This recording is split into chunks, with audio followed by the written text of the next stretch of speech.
involved with is incorporated since it started in 1999, and we've been to different countries for shorter periods of time, providing training to health workers in those countries.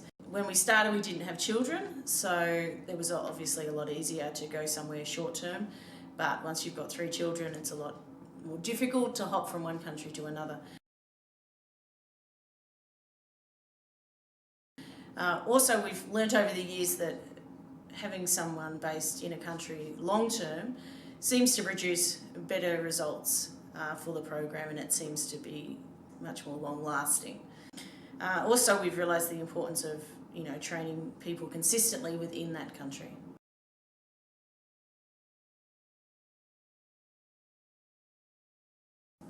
We've been in Malawi for nearly 6 years now. We arrived in August 2010. So African Bible Colleges is an organisation that has a Bible college in Uganda and Liberia and Malawi. So here in Malawi there's a Bible college where people do degree courses, where we've been able to work towards creating an audiology degree program. It was important that we partner with a good, strong organisation within the country that had a good reputation, so we can build on that. There were no other audiologists in the country at the time, and we arrived and there was no rooms or space for us to operate a clinic from. So we needed to move around to different rooms, like a private room in a ward or over to the maternity ward. We kind of shuffled ourselves around to different places. People didn't really know what audiology was, whereas now we've taken the time to build good relationships with different organisations that have good infrastructure in lots of different places throughout Malawi, like community-based rehab workers. So now we can work with different organisations to have access to people who are out in villages that can't come into the city of Lilongwe itself. We have ear mould making facilities on site, so we can fit people very, very quickly, so they don't have to travel back great distances for a second appointment or a third appointment if that's difficult for them.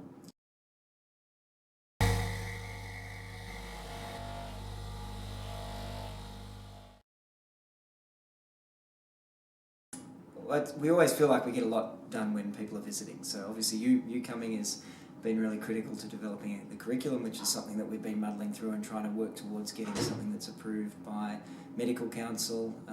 We've also had Helen Bruff from the UK. She's an audiologist who's gifted in particularly vestibular assessments and rehabilitation, and that's something that we don't really do, so that's been great to have that added to the clinic, and so she's able to train some of our current students and also just get more involved clinically and really catch the vision for what's happening here, and she loves coming.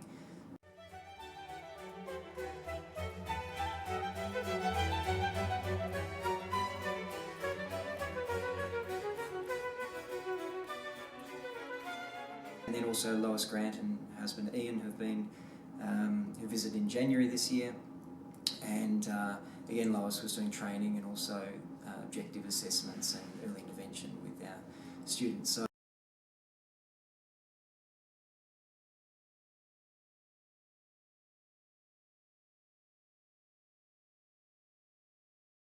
Lois was able to also do some rehab work with 2 cochlear implant patients, and they'd been switched on. Bec had done the mapping for that.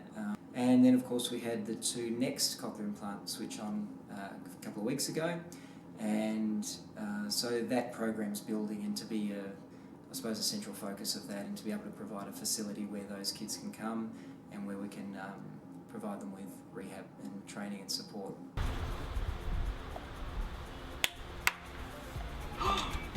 Good job! Well done! He's clever!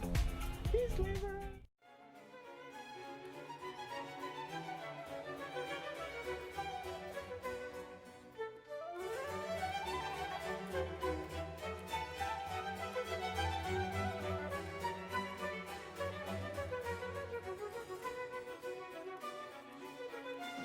Outreach is always a lot of fun and always challenging, and so every June we have the team from Arizona State University coming. It's the program called Hearing for Humanity.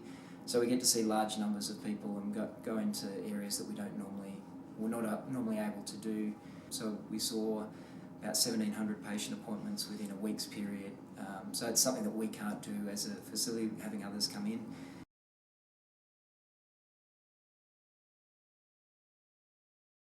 The big focus this year, and it's I suppose in a lot of ways been a preparation year, is sending some of our audiology graduate students who have come through ABC, and they're now in Manchester doing a Masters in Audiology. So we hope to have them back in September this year. Well, for the first time we'll have Malawian audiologists, and so 2 of them will be here and 2 of them will be in Blantyre. They will also be involved in training of the next generation as well. So it's about service provision, but then training and building up. So our first batch of students who went through ABC, they did effectively a minor in audiology, but that's not recognised by medical council in Malawi. It needs to go through a process of accreditation. So even though they're very competent and it was recognised as such, that 3 of them are now in Manchester doing that, and 1's in Zambia, and 2 others are working with us here as assistants. We still need to keep going with that training, and so now with the Bachelors of Science in Audiology, we're hoping that will set the standard for audiology in the country, and that graduates coming through will be able to then not only work here in Blantyre, but then through the Ministry of Health and Education and other NGOs, that there'll then be places for audiologists, and so that service can continue. So Yeah, it's really fantastic that we've got Fletcher and Gospel coming back from the UK as the first Malawi audiologist, and they'll be able to take part in the course, and that's really been made possible by the support of Sound Seekers and Hear the World, as has our clinic been made possible through the amazing support of Hear the World over the last 4 or 5 years. It's really been amazing how God has connected us to so many people, and that we really now have strong ties with people in the UK and in the US and in Australia that are part of the success of the program here. probably in the short term, we want to make sure that when we leave, everything continues, and so that's really been our focus over the last year. And so again, in the short term, we need the curriculum submitted, for that to be approved, for that to be well established, and for people not only in Malawi but from neighbouring countries to say, if we want to do audiology, this is where we come to do it, and so that it's really set up as a hub for the country, but also for the surrounding areas. So I'd like to see a lot of preventative health measures happening within the country as well, with ear and hearing health. As we grow here at ABC Hearing Clinic and Training Centre, and as ears grows as well, that we can start to pick that as a model, and that other people who are excited to do that can then be taking it into other countries as well. Obviously with adjustments, you have to fit the local environment, but that could be something that develops as a result. I suppose in the short term, we're going to head to Rwanda in June for the All-African ENT and Audiology Congress, and we'll run ear mold making training there and do a little bit of a presentation on the ears model of service training and outreach. So that will be good to network again with a wider group. And then there's other organisations like the Coalition for Global Hearing Health, and those conferences, those people who are interested in this sort of work as well. So we really want to stay involved in that community and to be doing really good work in places like Malawi, and to be seen as being responsible, ethical and good upholders of audiological clinical practice. The plan is that myself and our youngest child will leave in September, and Pete will leave with our middle child in November. Our eldest child is actually already back in Australia, living with friends and family and doing grade 10 there in Ballarat. So what's really important is that we have replacements, and it's really exciting that we've got Helen Bruff coming and Lois and Ian Grant coming as well for at least a year in September and October. And what's important with the training program that we're continuing is that We have the support of other audiologists as, you know, guest lecturers coming over, running units as part of that degree program. We really need to be having a stronger team, because as you get into that third and fourth year of this 4-year degree program that we're looking at, there's going to be a lot of audiology units. They've got to get through a lot of practical experience, and it's not like in Australia where there'll be other clinics that they can go and visit to get practical experience. At the moment, this is it. So they might be able to visit Blantyre, they can get clinical experience on outreach, but there's going to be need for a lot of supervisors. So people need to start booking for 2017, 2018, 2019.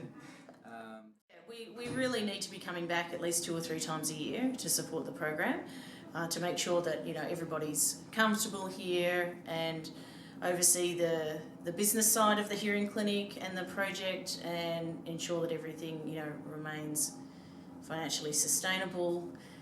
And also our hearts are in Malawi, so we might find that we want to come back just for the sake of wanting to come back and loving the That's people. true.